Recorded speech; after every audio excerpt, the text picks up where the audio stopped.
Chicken నీట్గా కడిగి ఉడకబెట్టాలి. అదే కొవ్వు పైకి తేలి కొద్దిగా ఆయిల్ తప్ప ఇంకా వాటర్ అనేది లేదు, బాగా మగ్గిపోయింది. ఇప్పుడు దీన్ని వేరేగా తీసుకుందాం. వేరేగా గిన్నె పెట్టుకుందాం. దీంట్లో ఫ్రైకి సరిపడా ఆయిల్ వేసుకుందాం.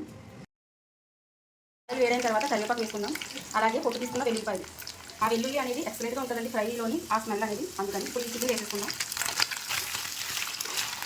మనం ఇప్పటివరకు సాల్ట్ వేయలేదు కాబట్టి ఇప్పుడు ముక్కలకి పట్టుకునేట్టు సాల్ట్ కూడా అలాగే పసుపు కూడా ఒకసారి బాగా కలబెట్టుకుని మూత పెట్టేసుకుందాం.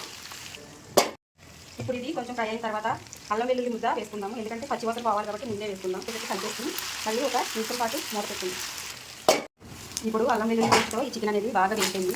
ఇప్పుడు దీంట్లో గరం మసాలా, కొద్దిగా చికెన్ మసాలా పౌడర్ వేసి మళ్ళీ ఒకసారి మొత్తం పట్టేసి కలుపుకుని ఇప్పుడు ఒక 3 సెకండ్లు మూత పెట్టుకుందాం.